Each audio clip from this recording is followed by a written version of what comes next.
Hello, everyone. So today we are talking about the solved case of Marilou Johnson. This case is incredibly heartbreaking and vile, and just incredibly sad. And you're gonna see why. There's some parts in here that's probably going to upset you. You're gonna know when I get really upset. So I apologize in advance if I get really angry. Um, but that's who we're gonna be talking about today. She unfortunately was killed, and I want to talk about her story just to bring her name, um, just put her name out there so we know about her, because she seemed like a lovely person. And yeah, that's what we're going to be talking about today is Miss Marilou. So all the links I used for research will be down below, like always. Please do your own research on this, and let's just go ahead and get into it. So Marilou was a 50-year-old mom of three boys, and those boys' names were Gerald, and Jason. Her husband had actually passed away from cancer a few years before, and so she was working hard to provide for herself and her sons. She was a really hard-working mom. Marilou was actually originally from the Philippines, um, and she was working full-time when she met a new man, and that man's name was Roger Blanchard, who was 21 years older than her and a retired businessman. So, Roger made a lot of money from owning his own factory, and he would eventually invite Marilou and the boys to move into his 10,000 square foot mansion. They accepted, and they were all really happy until Marilou would disappear. On June 15th, 2007, Roger would call the Macomb County Police, and they would arrive just after midnight, and he would tell them that his girlfriend had gone missing. He hadn't seen her since the previous morning, and neither had the boys. They all tried to contact her, but she wouldn't answer. Roger said Marilou had told him she was going to run errands and then go for a run. The police searched the neighborhood but didn't find her or any sign of her. Roger did allow them to look around the property, but there was still no sign of her, or any sign of foul play for that matter. They even drained the pool in the backyard to look for her. So Marilou's purse and phone were missing, and so was her passport.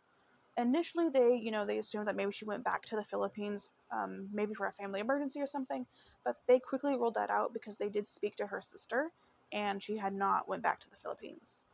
Roger was the first suspect, of course, which makes sense, but he was also quickly ruled out immediately because he had severe health problems and was actually bedridden. He was actually very sick. He was an older man. He was 21 years older, so he was in his 70s. Her sons also said that he would never hurt their mom, and he treated them all really well. Like, he was a very nice guy to them. Um, Here's the part that's going to upset you, because it upset me. Roger's grown children did not like her, and they thought she was a gold digger.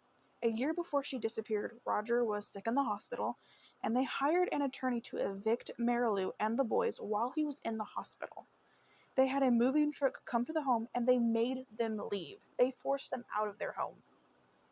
Roger did not know what was going on, but Marilou didn't know that, so they actually did not speak for a few months, but eventually he got in contact with her, found out what happened, and she eventually did move back in. He did ask her to come back, and she did. Roger's kids were questioned, and they did not care that she was missing, which shocked the police. They just did not care at all. But they were put on surveillance, and they would also be rolled out. So Roger's grown children had nothing to do with it. But I thought that it was just absolutely despicable of what they did. And I'm going to be completely honest. I can understand, a younger woman dating your sickly father who's very rich. You're gonna be curious about that. But the fact that you don't even care that she's missing, you evicted her and her sons from your father's home without even telling your father. What kind of fucking a business is that of yours, honestly? What the fuck is wrong with you? Like, oh, those people are absolutely despicable. And honestly, they claim they're worried about their father, but they probably were more worried that they wouldn't give me money. Anyways, gonna get off my soapbox. Did not like that about them. Did not care for them at all. After I heard that, they were definitely like up there until they were rolled out. A tip would come into the police from Roger's longtime housekeeper, who said that the plumber made her uncomfortable just 2 days before Marilou disappeared. This The name of the plumber was David Wright, and Roger hired him when renovations were being done on the home. The housekeeper said he came by, made a comment about why she was there on a specific day. She did not know how he knew her schedule, as she had only seen him a handful of times, which is super weird to suddenly know her schedule. David said he was there to fix the hot tub, and he wanted to speak to Marilou or Roger, but they were not there or they weren't available, and that enraged him, so he stomped off, and she would lock all the doors behind him. So, Roger would be questioned by the police about David, and he said that he invested a large amount of money into his plumbing business, 50 grand to be exact, and that was just a start. And he assumed that David would pay him back once he started working for him again and all that. But he never did. And actually, he continued to ask Roger. David continued to ask Roger for more money. Roger said no, absolutely not until he paid him back, which, I completely understand. So David would work at the mansion until Marilou disappeared, but he did that for free.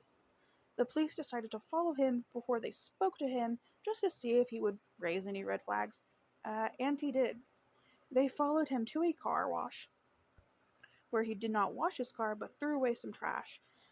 In the trash bag, they did find blood, but it was not human blood. It turned out to be possum blood. Keep that in mind.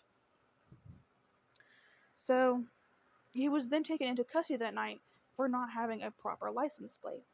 In his pocket, they found white and yellow diamonds. Roger reported that Marilou's necklace was stolen after the second time they spoke to him.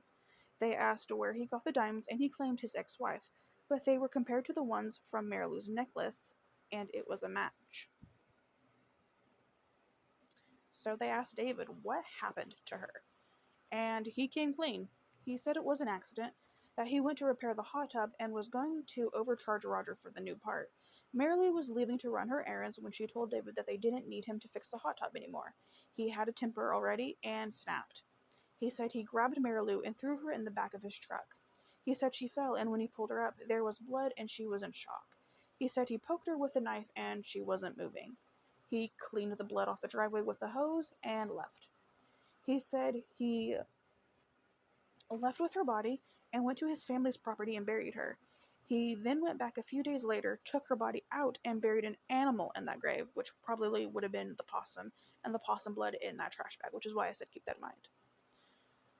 Then he took her to Cass Lake, tied cinder blocks to the sheets she was wrapped in, and dumped her body into the lake. Marilou would be recovered a few days later after a dive team was brought in. Marilou, her purse, wallet, and necklace without the diamonds were recovered, and there would be an official autopsy done that showed that she was not killed by accident like David said she was. In fact, she'd actually been stabbed multiple times, including 2 stab wounds to her heart. David pled not guilty, because of course he didn't, but was convicted at his trial of murder, larceny, and kidnapping, and he was sentenced to life in prison without the possibility of parole. Unfortunately, Roger would pass a few days after the trial. And that is the case of Marilou Johnson. Like I said, so heartbreaking. I also thought it was super sad that Roger would pass away just a few days after the trial, kind of like he was holding on to see what would happen to Marilou, because he did genuinely care about her and the boys, and he just wanted to make sure she got the justice, and he saw that, and it's so heartbreaking. Like, I'm about to cry thinking about it. Like, it really does felt like he held on for her just so he got his answer. And I am so happy that David is in prison. He is absolutely despicable. The fact that he lied and tried to say it was an accident, he should have known that once they found her body, they were going to know it was not an accident. There is a very big difference between stabbing someone and then just dropping them and then dying from that. So it's really weird that he just didn't just fess up to it. Like, you told them she dead. Just be honest, they're going to find her body. Or maybe he was kind of hoping that they wouldn't, and that's why he did, the cinder blocks and all that, and tried to weigh her down. But if he told them that he put her body in the water, he should have known they were going to bring a dive team in. Just to be honest, it's just really gross that he just could not tell the truth. And all of this is just over money. He was given $50,000 to start his business, more help than most people don't get, that most people won't even get. And he was so greedy. Not only would he not pay the money back to this very kind man who was helping him out. He killed this man's girlfriend because he was mad.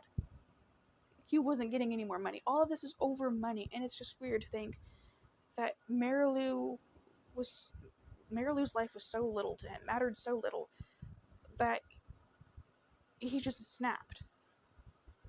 I don't know if he really snapped or maybe he'd been planning this for a while, because we don't know about how long before he had asked Roger for more money before, Marilou disappeared. That's not something I was able to find. So I kind of wonder if this is maybe something he had been planning for a while.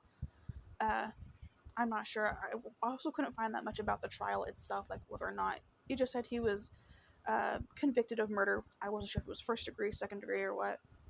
But I would be interested to know if, like, maybe that's something he had been planning for a while, because if he stabbed her that much, I can't imagine that he just snapped and stabbed her. I kind of feel like, I don't know, I kind of feel like maybe this is something he kind of had on his mind. Maybe if he didn't plan to do it that day.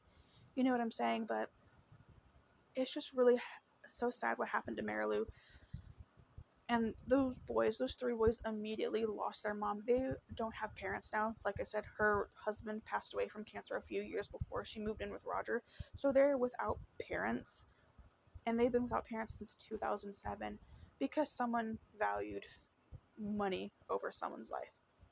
But that is the case of Marilou Johnson. Thank you guys so much for listening to her story. Please go do your own research about it and just learn more about her, because she seemed like such a sweet lady. And let's hope that David never tries to appeal his case, because he is a horrible human being. But that is where I'm going to leave it for you guys today. Thank you so much for listening, and I will see you guys very soon. Bye, guys.